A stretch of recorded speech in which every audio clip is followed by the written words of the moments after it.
Today we're going to walk through how to use Lastpass to keep your passwords not only safe and secure, but ensure that all of your accounts on the internet have a different password and how they can have a really super secure password that you don't have to remember. So I'm here in Firefox and it should be the same in any browser, and when it's all installed in your browser, the Lastpass icon will show up usually in the top right corner here, and if it doesn't, there are ways to make that happen which we won't talk about in this video. Now I have set up a demo account with Lastpass. If you click the Lastpass icon here, you can open my vault and you get a web interface with all of your passwords and whatnot, and we'll come back to that in a minute. You won't use that a lot, but there is one particular use case for that that is particularly important. So we have no passwords in this. It's a brand new demo that I've created for this video. And so I'm going to use Lastpass. I'm going to use Facebook as an example of how you would utilize Lastpass to both set up an account, change passwords, and keep passwords safe. So we're going to pretend we've never had a Facebook account before, and we're going to create a new Facebook account. So we will make a Shift Demo account, and we will use our shiny new email address that we set up for this purpose. And we'll just put that in there like that. Now we need to put a password in. So we don't just put in, Shift 1 2 3 4. What we do is we go up to Lastpass and we say generate secure password.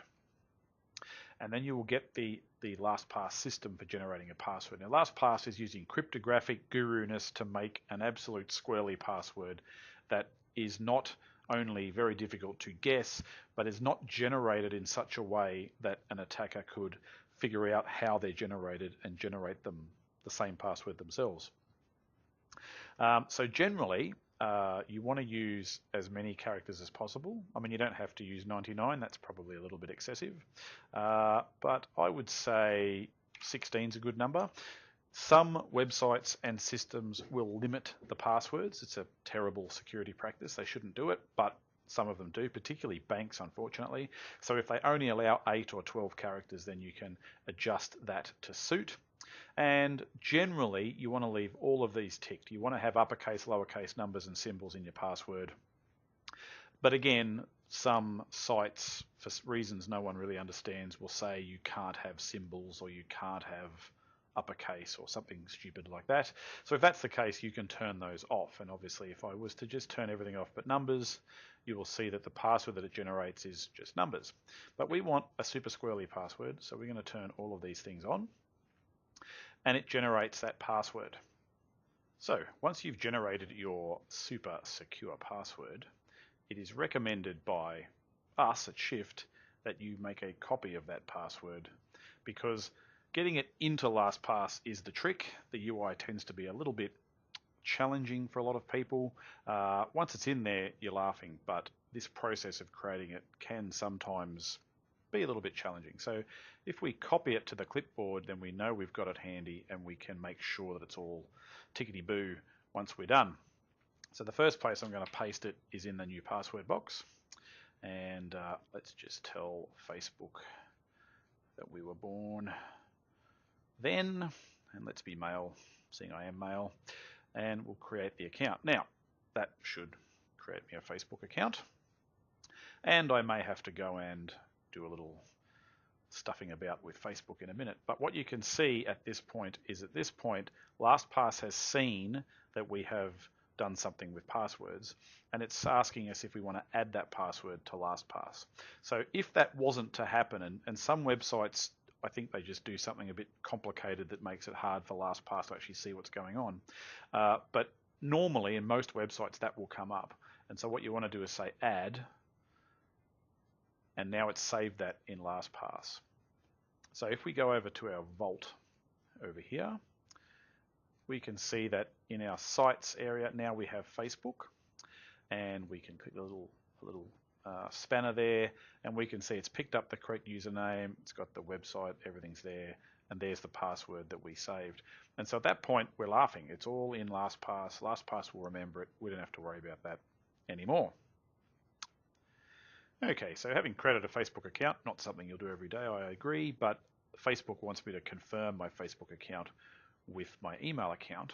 And this is a great way to demo what you will do if you've got an existing account and you've just set up Lastpass and you want to get that account into Lastpass. So I'm going to log in to my Outlook.com email account. Here's a login screen. So the email address, just punch that in here. And then, of course, the website's going to ask for the password. So hopefully you know what your passwords are for the things you've already got. I'm just going to paste my password in to that. And when I click sign in, the same thing should happen. Lastpass will pop up. There it is. And say, oh, I see you've just logged into an account. Would you like me to add this login to Lastpass? And I absolutely would. And so having done that, now you can see that in my Lastpass vault, I've now got my Facebook account and my live.com account, outlook.com, Microsoft account. That's a great example, actually. Maybe you only use Microsoft for the outlook.com account and you don't log into anything else. So you think of it like your email account, or you think of it like outlook.com. So what you can do is you can go into Lastpass and you can actually edit the name of it here. So we can call this outlook.com. We can call it my email account. You can call it whatever you want. So if you end up with a lot of accounts in a lot of passwords in Lastpass, you may want to rename some of them to make it easier to find them. And in particular, you might have 2 or 3 email accounts. Maybe you've got logins for various family members, and they're all, Outlook.com emails. And so you can go through and edit each one and give it a name so that you can separate them out. So that's how you create a new account or a new password for a new login. That's how you add an existing account into Lastpass. Let's look at how you log in to a service once it's in Lastpass. So I've signed out of Facebook and Outlook.com, and now we'll log back into them and show how we don't need to remember the squirrely passwords that we created. So we'll start with Outlook.com. So I've got our email address here. We'll click Next, and it will then ask me for the password. So some sites do this 2-step login where they ask you for the username first and then ask you for the password, and other sites will just have 2 boxes on the same screen.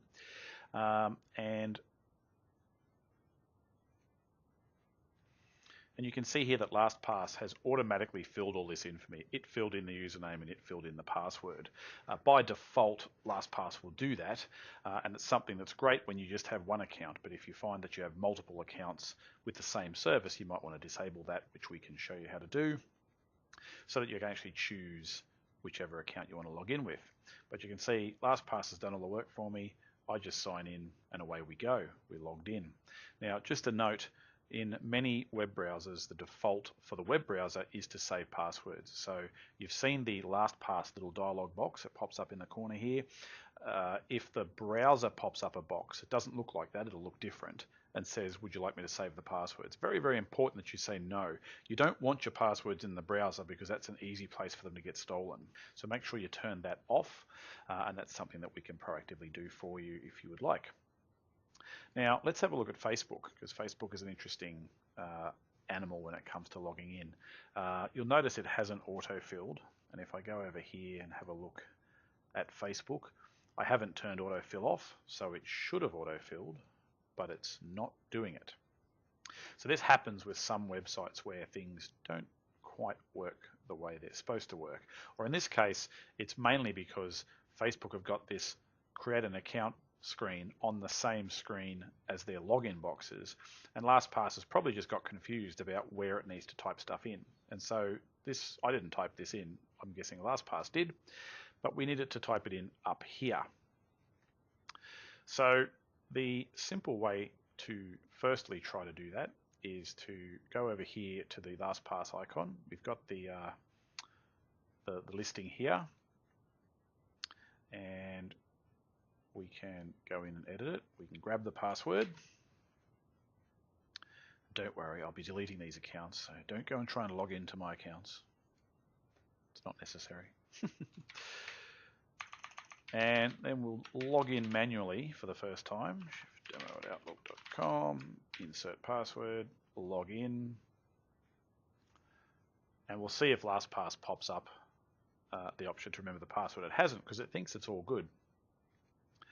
It's just confused by Facebook's poor UI choices. However, when we log out again, we'll now notice that LastPass has figured it out because we used these fields to log in. So under the hood, all of these boxes have names, and LastPass can see what they're all called. And the reason why it works well on most websites is because the password box is usually called password or something similar. And so LastPass is able to figure that out. And so now that we've logged in a second time using the correct boxes, LastPass is going to auto-fill that in for us. And so whenever we go back to Facebook, we can just click log in and it'll just log us in.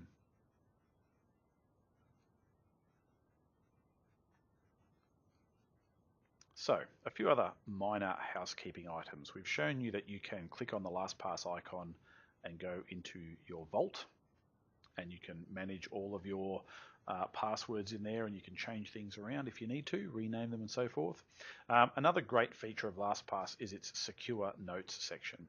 So sometimes you need to create codes and stuff for security purposes, but they're not usernames and passwords. So a great example of that is security questions. So if you have a banking account and the banking account says, okay, in case you lose your password, we're going to have 3 security questions that we will ask you to give us the answers to. And if you know the answers to those security questions, we'll let you in.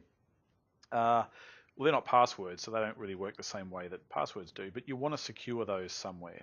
And most importantly, here's a pro tip, you never want to use the real answer to a security question. So there's some banks, I think Westpac are probably particularly bad for this, where they ask you, what's your mother's maiden name, things like that. What city were you born in? Stuff that's easy for attackers to figure out. So the way you get around that is you let them ask you the stupid questions, such as what's your mother's maiden name, but you make up the answer. And if you want to be super duper secure, you let LastPass make up the answer, because the bank doesn't care whether the name you type in is Smith or a bunch of random gibberish.